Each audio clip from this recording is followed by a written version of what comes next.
आप सभी को मेरा नमस्कार। कलाम आरएस की इस पहल answer writing and skill development program में आप सभी का स्वागत है। जैसा कि आप सभी लोग जानते हैं कि कलाम आरएस अपनी मेंस टेस्ट सीरीज आरएस की मेंस टेस्ट सीरीज उसके साथ साथ ये प्रोग्राम लाया है, जिसमें मेंस टेस्ट सीरीज का जो सिलेबस है अगले टेस्ट का, टेस्ट 2 का, उसके अनुसार उसके सिलेबस के आधारित कुछ क्वेश्चंस आपको डेली प्रैक्टिस के लिए दिए जा रहे हैं और उनका आपसे ये अपेक्षा की जाती है कि आप उनका घर पर एक बार प्रैक्टिस कीजिए और उसके बाद में उन क्वेश्चंस को हम लोग वीडियो के माध्यम से आपके साथ डिस्कशन करेंगे। और उस डिस्कशन में हम लोग ये ध्यान रखेंगे कि क्वेश्चन की डिमांड क्या है, क्या आपने उस क्वेश्चन की डिमांड को समझा है, और फिर आंसर के फॉर्मेटिंग क्या है, क्या चीज़ें उसमें ऐड कर सकते हैं, कैसी उसकी वैल्यू जो है हम लोग बढ़ा सकते हैं, ये ध्यान रखते हुए ये प्रोग्राम लाया गया है। तो इस सीरीज़ में अब चौथे वीक में जो क्वेश्चंस 30 तारीख को दिए गए थे उन क्वेश्चंस को डिस्कस करेंगे इस वीडियो में। 30 मई को जो क्वेश्चंस दिए गए थे उनमें पहला क्वेश्चन था, mention the main branches of Ramsnehi sect. Ramsnehi संप्रदाय की प्रमुख शाखाओं का उल्लेख करना है। तो सीधा सा क्वेश्चन है, साफ। इन ऐसे क्वेश्चन जो है ना, ये आपके लिए बहुत ईजी है, इसमें ज़्यादा आपने को दिमाग नहीं लगाना है, सीधा सीधा लिख देना है। बाकी कोई जो क्वेश्चंस जहाँ पे आपको अप्लाइड पूछा गया है या फिर कुछ जो है इधर उधर की कुछ आयाम अपन उसमें लिख सकते हैं, वो थोड़े से अलग क्वेश्चंस होते हैं। इनमें डायरेक्ट लिखना है, सीधा आपको पता होना चाहिए। रामस्नेही संप्रदाय कौन सा है? जो निर्गुण भक्ति को प्रमोट करता है, निर्गुण भक्ति के जो है समर्थन करता है, तथा राम को जो है परमात्मा के रूप में अवध या जो अयोध्या के राजा दशरथ के पुत्र राम की नहीं, वो जो परमात्मा है उनकी बात करता है। मूर्ति पूजा का विरोध करता है और भी कई कुरीतियाँ जो समाज में फैली हुई है उन सब का, कर्मकांडों का विरोध करता है। रामस्नेही संप्रदाय की 4 प्रमुख शाखाएं हैं, उन शाखाओं का वर्णन हमें यहाँ पे करना है। कौन कौन सी शाखा है? पहली शाखा जो शाहपुरा रामचरण जी ने उसकी स्थापना की। फिर दूसरी शाखा जो है वो है रैण में, दरियाव जी ने उसकी स्थापना की, नागौर में है ये एरिया। फिर तीसरी शाखा जो है खेड़ापा जोधपुर में है, इसकी रामदास जी ने की है। और चौथी जो है सिंहतल में है, सिंहतल शाखा बीकानेर में है और उसकी स्थापना हरिरामदास जी ने की है। तो इन चारों का आपको नाम लिखना है, साथ साथ में कौन से ज़िले में है और जिन्होंने स्थापना की है उनका नाम लिख लोगे तो इससे ज़्यादा आपको यहाँ से एक्सपेक्ट भी आपसे नहीं किया जा रहा। तो पहली शाखा, ऐसा जरूर लिख सकते हो कि रामस्नेही संप्रदाय की 4 शाखाएं राजस्थान में है। पहला अगर लाइन लिखना चाहे, क्योंकि हमारे पास 5 है लाइनें, तो वो जरूर लिख सकते हो, लेकिन डायरेक्ट लिख लोगे तो भी जो है आपके पूरे मार्क्स आएंगे। पहली शाखा लिख लीजिए शाहपुरा, भीलवाड़ा, जिले का नाम ज़रूर लिखिए, शाहपुरा भीलवाड़ा। और यहाँ पे लिख लीजिए संस्थापक या प्रवर्तक जो भी है। संस्थापक कौन थे इनके? एक सेकंड, पेन चेंज कर लेते हैं। संस्थापक थे रामचरण जी।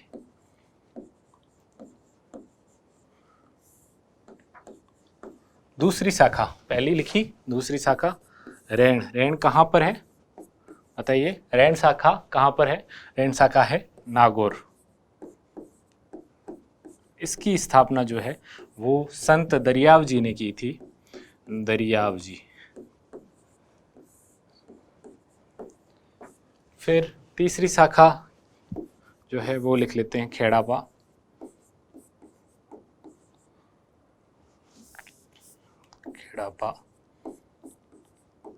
खेड़ापा कहाँ है? ये है जोधपुर जिले में है।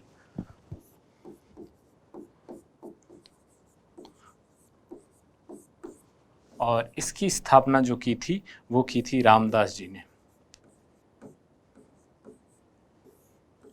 चौथी शाखा कहाँ है?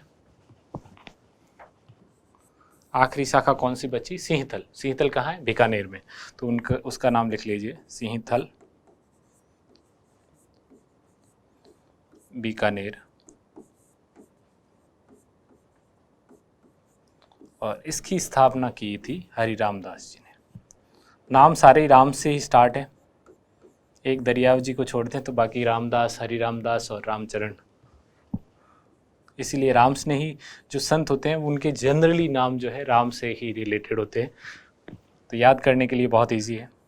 इसको एक चीज़ और, अगर आपके पास टाइम है और वैल्यू एडिशन करना चाहते हैं, थोड़ा सा अलग हटना चाहते हैं, मैप बना दीजिए, चारों जगहों को दर्शा दीजिए मैप में।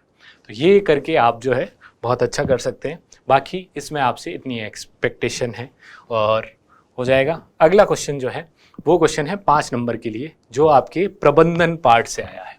What is corporate social responsibility.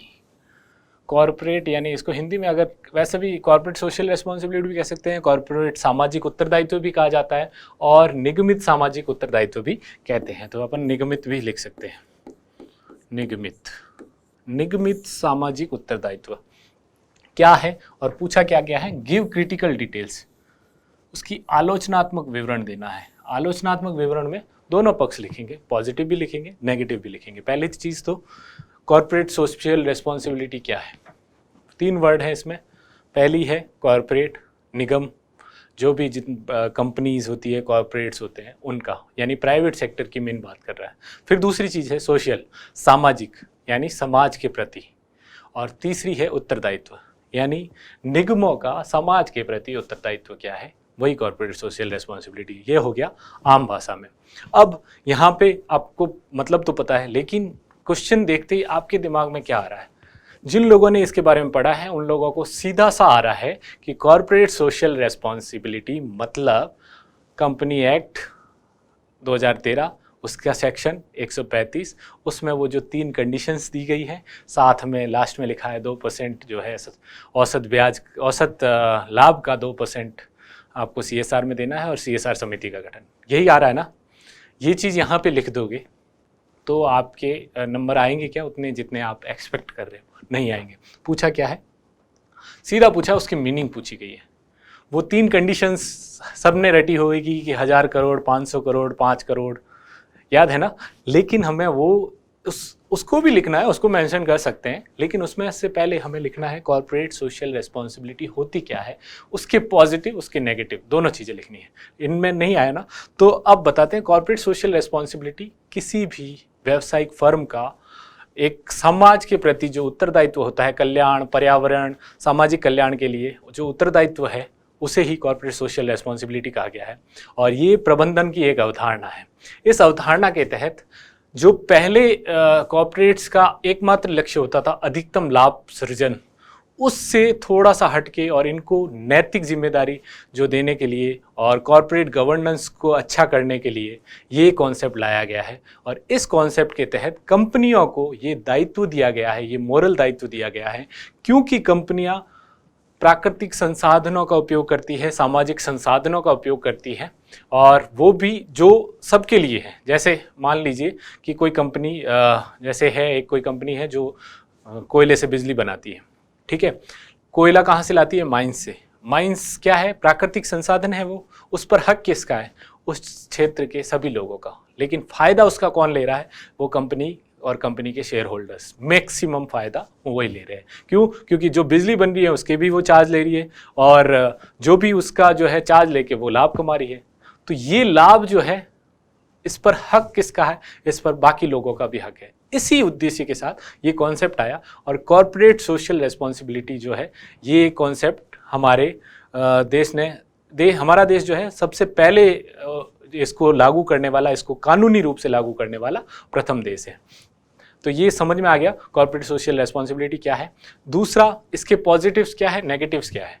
इसके पॉजिटिव्स ये हैं कि जो लोग इसकी करते हैं, इसका समर्थन करते हैं, वो लोग कहते हैं कि ये कुल मिलाकर समाज में दीर्घकालिक निवेश है। इससे जो कंपनी है उसकी साख बढ़ती है, उसका जो है अस्तित्व और विकास होता है। कैसे, देखिए, अगर कोई कंपनी कॉर्पोरेट सोशल रेस्पॉन्सिबिलिटी के तहत कुछ फिक्स अनुदान कर रही है और उसकी वजह से सामाजिक विकास बढ़ रहा है, तो कंपनी की जो छवि रहेगी लोगों के दिमाग में, वो एक पॉजिटिव छवि रहेगी।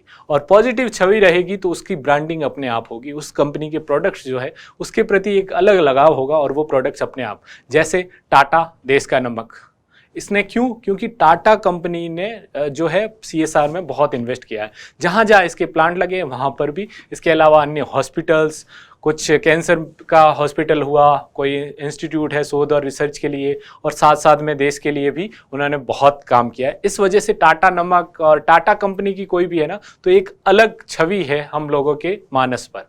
तो ये पहला तर्क है। दूसरा तर्क ये है कि जैसे अगर वो इन्वेस्ट करेगा वहाँ पे कंपनी, तो उस इन्वेस्टमेंट के साथ साथ में कंपनी का जो है एक तो जो सरकारी रेगुलेशन है ना, उससे थोड़ा सा उसको रिलैक्सेशन मिलेगा। कैसे? देखिए, सरकार कौन बनाती है?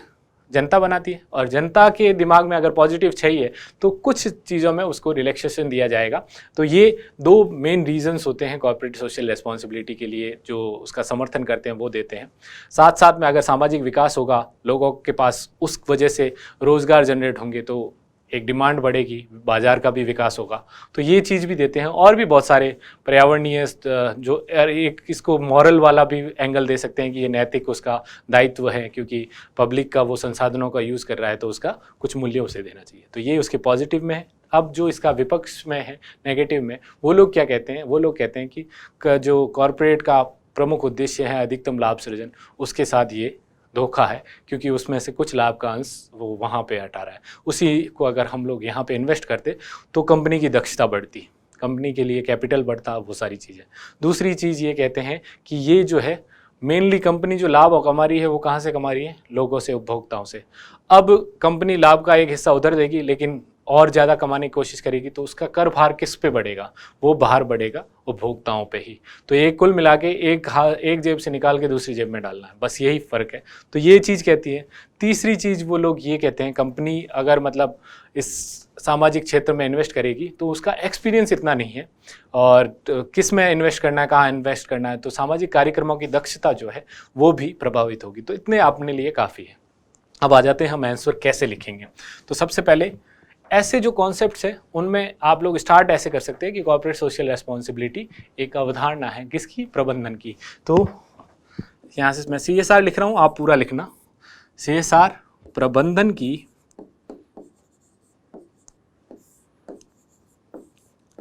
एक अवधारणा है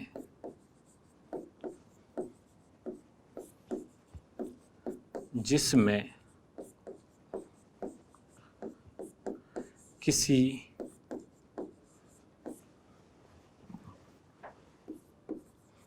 या जो लिख सकते हैं, जो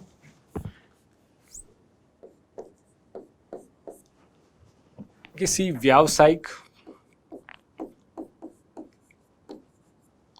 निगम या कंपनी, कोई भी लिख लीजिए, निगम को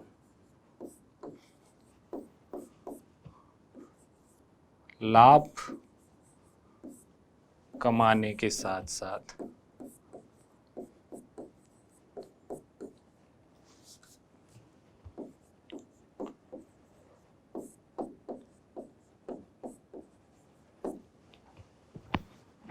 सामाजिक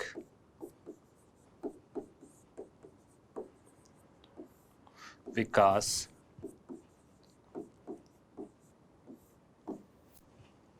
कल्याण और पर्यावरणीय उत्तरदायित्वों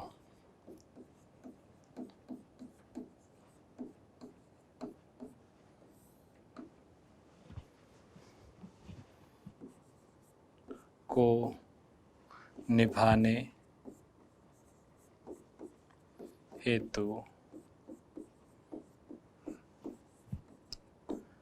निर्देशित करता है या फिर उनको उत्तरदायी बनाता है, या उत्तरदायित्व निर्धारित करता है, कुछ भी लिख लीजिए। ये वाला हमारा, देखो ये वर्ड्स जैसे ना, प्रबंधन की एक अवधारणा, सीधा लिखोगे तो उससे क्या है कि थोड़ा सा एक सिस्टमेटिक जो डेफिनेशन होती है ना, उस टाइप का आप लोग किताबों में पढ़ते हैं, तो इस टाइप की भी डेफिनेशन मिलेगी आपको। तो प्रबंधन की एक अवधारणा जो किसी व्यावसायिक निगम को लाभ कमाने के साथ साथ, व्यावसायिक निगम का सबसे क्या है? अधिकतम लाभार्जन, अधिकतम लाभार्जन के साथ साथ उसके सामाजिक कल्याणमयी और जो है पर्यावरणीय दायित्वों को भी निर्धारित करता है। यही कॉर्पोरेट सोशल रिस्पॉन्सिबिलिटी है। अब इसके आगे आप लोग लिख लीजिए, क्या लिखोगे? कंपनी अधिनियम, वो ज़रूरी है, वो भी लिखिए, लेकिन सिर्फ वही मत लिखिए। कंपनी अधिनियम 2013 की धारा 135 के तहत, धारा 135 इस संबंधी प्रावधान करती है, या फिर ब्रैकेट में वो शर्तें भी लिख लीजिए। सीधा शॉर्ट में लिखना है। कैसे लिखोगे? शॉर्ट में जैसे यहाँ पे लिख लेते हैं कि शॉर्ट में क्या लिखना है कि कुल लाभ 5 करोड़,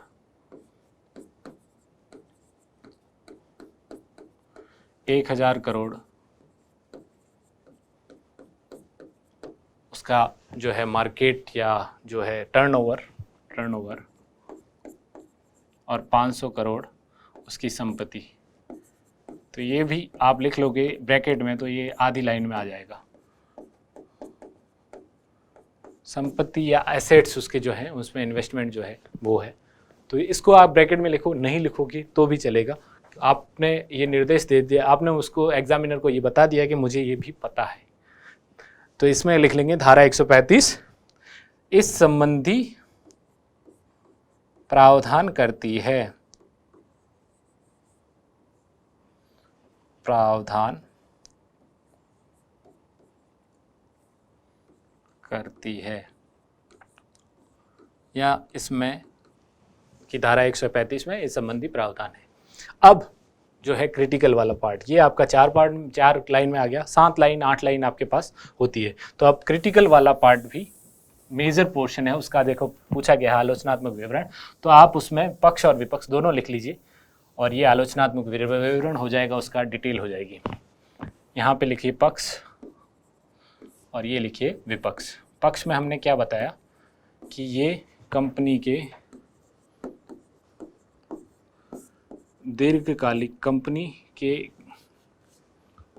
दीर्घकालिक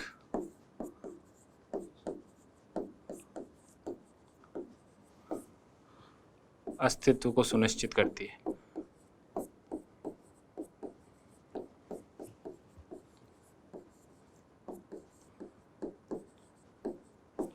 और क्या है? साख सृजन, इन्वेस्टर का भरोसा बढ़ेगा कि ऐसे इन्वेस्ट कर रही है। क्यों? किसके लिए कहा गया है? सिर्फ लाभोपार्जन करने वाली। अब जो घाटे में है वो थोड़ी सोशल रिस्पॉन्सिबिलिटी है भाई। तो अगर लाभोपार्जन कर रहे हैं, जितना ज़्यादा CSR करेगी, इन्वेस्टर्स को ये लगेगा कि इसका लाभ और बढ़ेगा, आगे दीर्घकाल में इस कंपनी की जो है साख बढ़ेगी। तो साख व निवेशकों का भरोसा बढ़ाती है।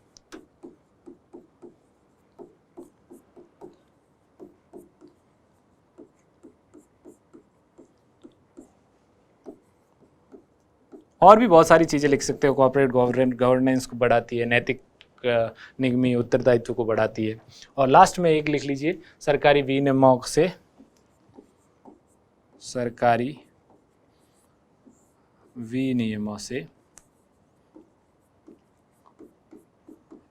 में लचीलापन आता है।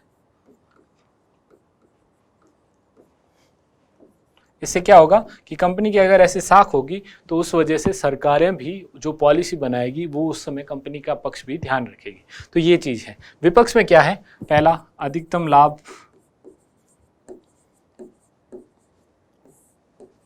लाभोपार्जन के सिद्धांत के लाभोपार्जन अवधारणा का अतिक्रमण। इस अवधारणा का अतिक्रमण हो जाएगा। ये जो है बिजनेस का पहला रूल है कि हमारा जो हम जहाँ पे भी निजी क्षेत्र को पढ़ते हैं उसमें ये लाइन ज़रूर लिखते हैं कि अधिकतम लाभोपार्जन उसका वो जो है उद्देश्य होता है। सरकारी वालों का ये नहीं उद्देश्य होता है, उनका कल्याण होता है। तो ये उस अवधारणा का अतिक्रमण करता है। फिर इसके बाद में दूसरा पॉइंट क्या बताया था? दूसरा पॉइंट कि अधिकतम लाभोपार्जन के अलावा ये जो है उपभोक्ता के कर भार को बढ़ाता है।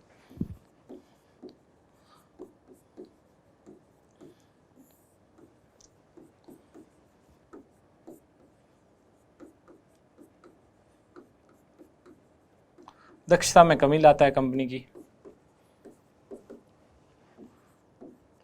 दक्षता में कमी।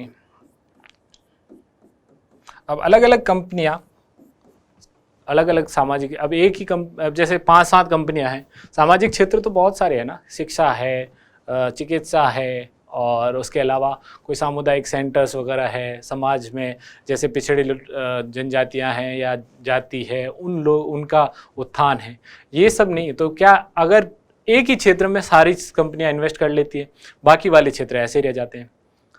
समझ में आई? तो जैसे 5-10 कंपनियां, 10 कंपनियां हैं और 10 ने ही CSR का सारा फंड कहाँ पे कर दिया?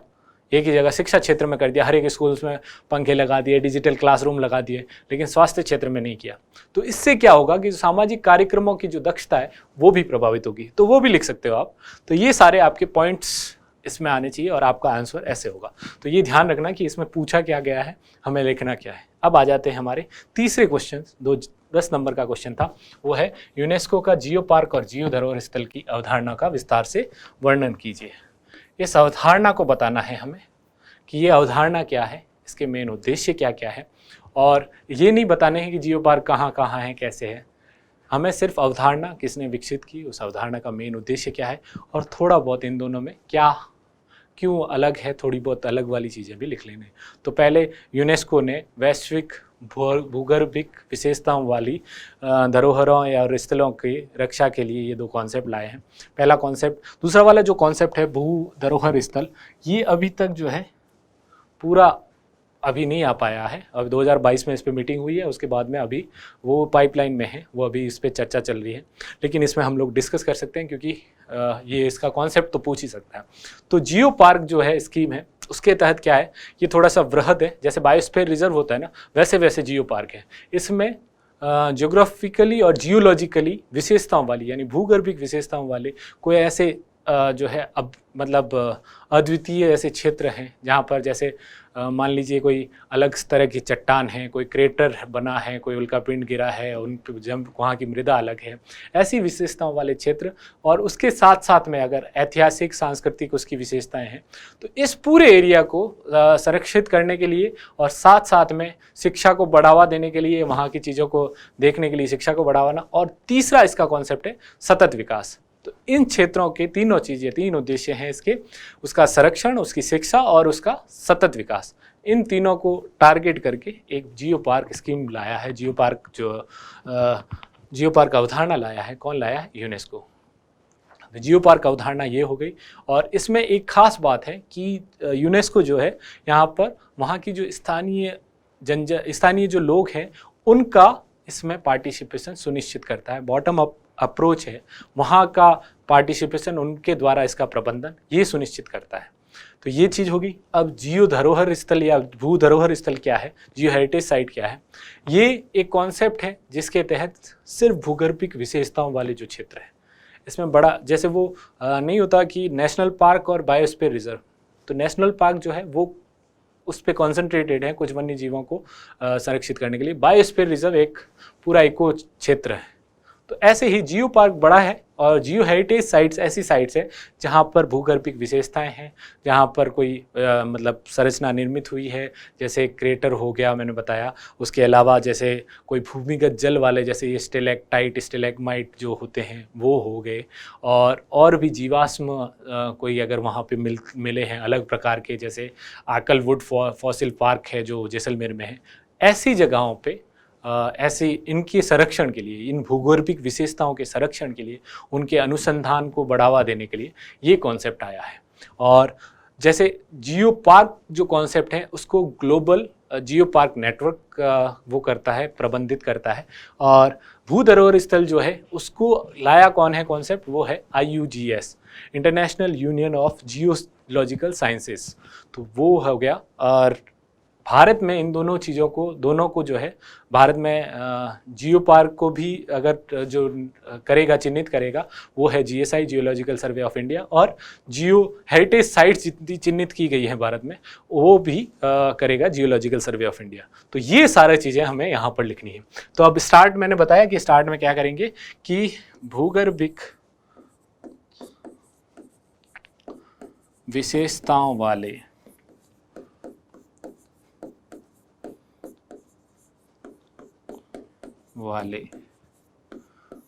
परिदृश्यों एवं स्थलों के संरक्षण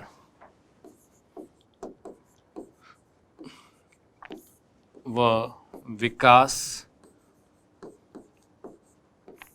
हेतु यूनेस्को ने जियो पार्क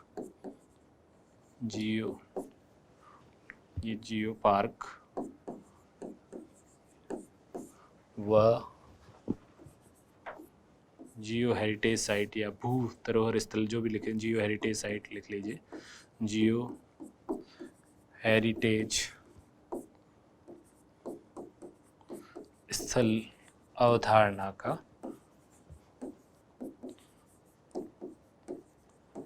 विकास किया है। ये आपका हो गया इंट्रो। जो 10 नंबर और 5 नंबर के क्वेश्चन हैं वहां पर आपके लिए इंट्रो के लिए स्कोप होता है।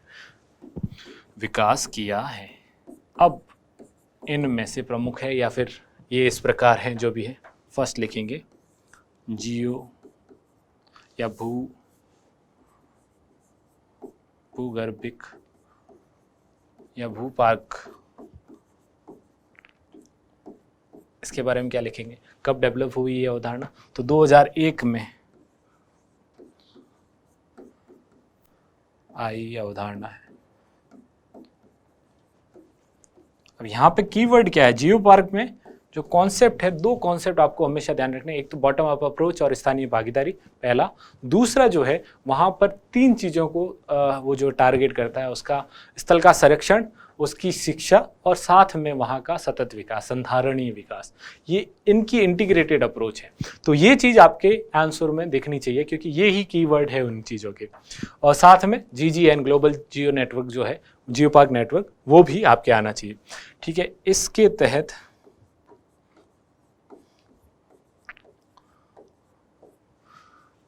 भूगर्भिक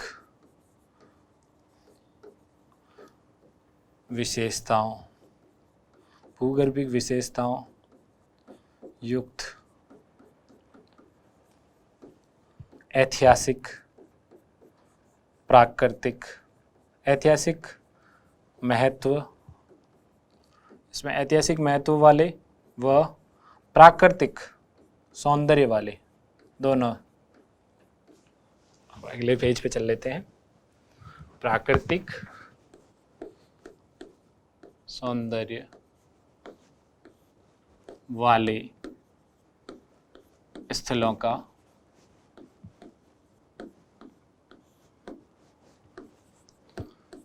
संरक्षण किया जाता है।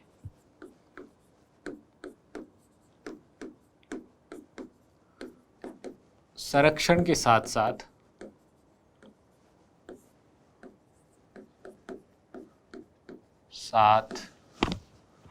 शिक्षा, मतलब उन भौगोलिक विशेषताओं की जो है शिक्षा, ताकि स्टूडेंट्स या अनुसंधानकर्ता वहाँ पे पढ़ सके, उन चीज़ों को समझ सके, उसका उद्देश्य शिक्षा एवं सतत विकास। सतत विकास किसका? वहाँ के लोगों का, वहाँ के लोगों का भी, उनको भी वहाँ की साइट बनाने का फ़ायदा मिले। तो सतत विकास या संधारणीय विकास की एकीकृत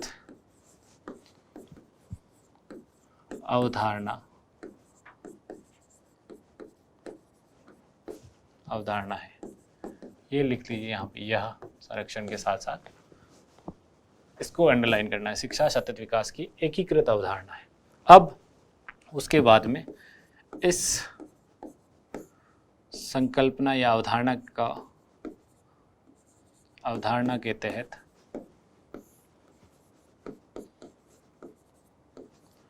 ग्लोबल वैश्विक भू park, global geo park network, ये संस्था है किसकी है? यूनेस्को की संस्था है। नेटवर्क विश्व में भू पार्कों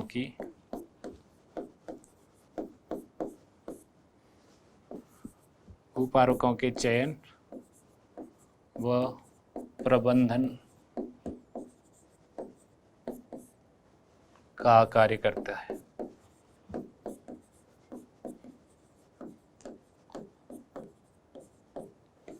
GGN। एक चीज, मेन इंपॉर्टेंट चीज इस अवधारणा में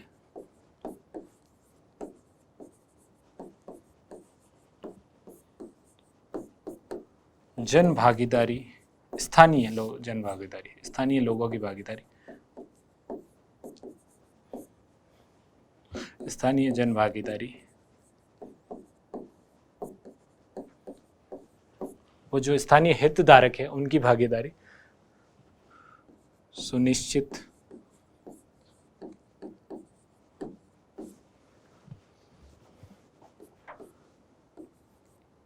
करने हेतु बॉटम अप अप्रोच, यानी डिसीजन मेकिंग में, निर्णयन में, प्रबंधन में उनकी भागीदारी हो, तो वो अप्रोच जो है बॉटम अप अप्रोच।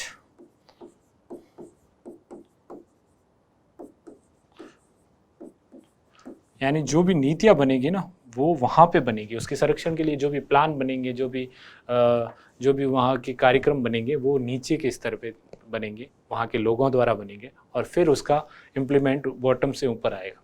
तो ऐसे ही बॉटम अप अप्रोच सुनिश्चित करना है तो बॉटम अप अप्रोच अपनाई जाती है। ये हमारा मेन काम हो गया। अब थोड़ी जानकारी इसमें, ये अवधारणा हमने समझा दी, हमारा पार्ट हो गया। अब वैल्यू एडिशन के लिए अभी कितने जियो पार्क हुए हैं, तो 44 देशों में 177 जियो पार्क जो है उन्होंने चिन्हित किया और भारत में एक भी नहीं है। GSI ने एक ग्लोबल पार्क बनाया है नर्मदा नदी पर, लम्हेटा गांव है MP में, वो लेकिन अभी तक उसको दर्जा नहीं मिला गया। तो वो जानकारी आप लोग यहाँ पर लिख सकते हैं और इसमें एक लाइन ऐड करके कि वर्तमान में 177 ऐसे पार्क हैं। हो गया। अब आ जाते हैं हमारे, ये लाइन ऐड कर लेना, अब आ जाते हैं हमारे नेक्स्ट पार्ट पर जो है जियो हेरिटेज साइट।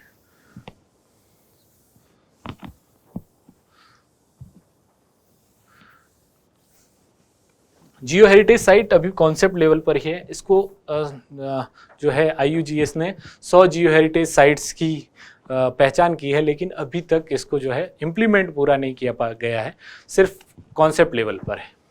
तो आ जाते हैं जियो हेरिटेज साइट्स। इसमें लिखेंगे यह यूनेस्को के IUGS, इसकी फुल फॉर्म लिखेंगे आप लोग, international union of geological science. इस या साइंटिस्ट जो है वो एक विज्ञान, IUGS इसका पूरी फुल फॉर्म आप लोग यहाँ पे लिख लेंगे, international union of geological sciences.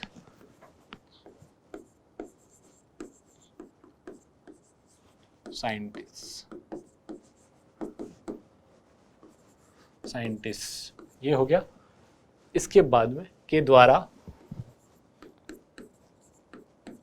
अभिकल्पित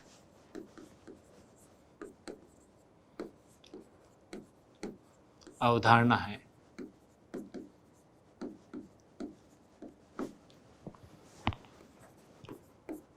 जिसमें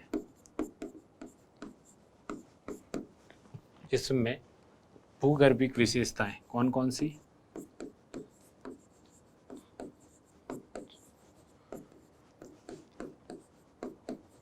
कौन कौन सी विशेषताएं होती है। पहला, चट्टानों के प्रकार, कोई स्पेशल चट्टान है,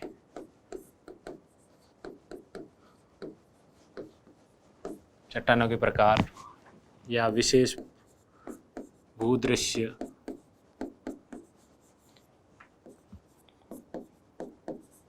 उसके अलावा जीवाश्म, कोई स्पेशल जीवाश्म प्रकार मिल रहे हैं वहाँ पे, जीवाश्म उनके अध्ययन के लिए, या फिर कोई भूमिगत जल प्रणाली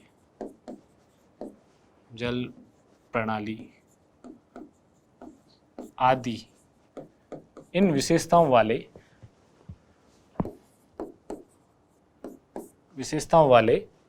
स्थलों की, विरासत स्थलों की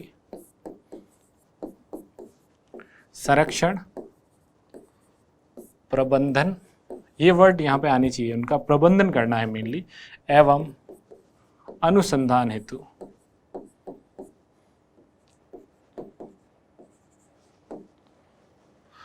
अनुसंधान, जिसमें इन सब विशेषताओं वाली स्थलों की अनुसंधान हेतु विशेष प्रयास किए जाते हैं या उसे संरक्षित किया जाता है, संरक्षित किया जाता है।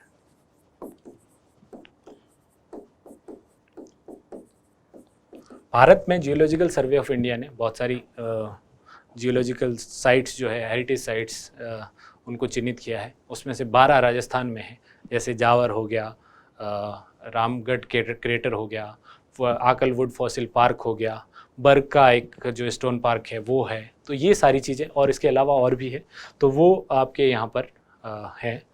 तो इसमें आगे आप ये भी लिख सकते हो कि भारत में geological survey of India in Jio heritage site की संकल्पना को समर्थित करता है और इसके तहत उनको चिन्हित करता है। तो ये लिख सकते हैं। और इसमें साथ में ये लिखिए कि यहाँ पर क्या क्या प्रबंधन, स्थल का प्रबंधन,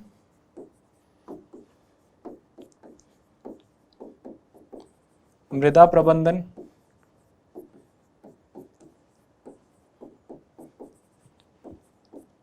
दृश्य या पर्यटन प्रबंधन, शिक्षा, शैक्षणिक आदि उद्देश्य को शामिल किया गया है। इसके ये उद्देश्य भी है।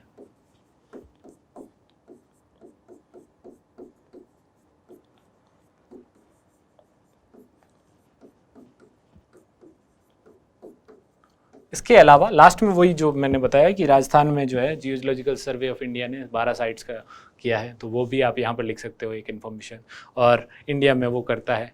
इसके अलावा जो है IUGS ने 100 साइट्स की, 100 जियो हेरिटेज साइट्स चिन्हित की है। अभी कॉन्सेप्ट लेवल पर है, यूनेस्को में अभी उसको अप्रूवल मिलेगा। 2022 में ये इन्होंने रिपोर्ट निकाली थी। उन साइट्स में एक है मेघालय की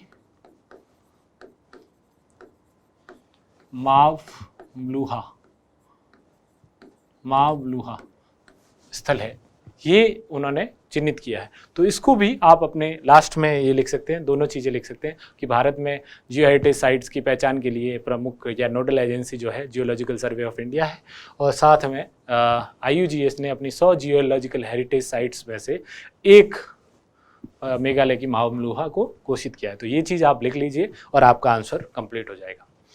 तो इस तरह हमें अपने आंसर्स लिखने हैं, कैसे उसमें भाषा को परिष्कृत रखना है, साथ में क्या क्या चीज़ें इंक्लूड करनी है, क्या प्रमुख जानकारियाँ हैं इंक्लूड करनी है, ये सब चीज़ें हम लोग इसी प्रोग्राम में जानते रहेंगे। और आप लोगों से ये उम्मीद की जा रही है कि आप हमेशा इन आंसर्स को रेगुलर रूप से लिख रहे हैं और वापस इन वीडियोज़ के माध्यम से अपने आंसर्स में सुधार कर रहे हैं।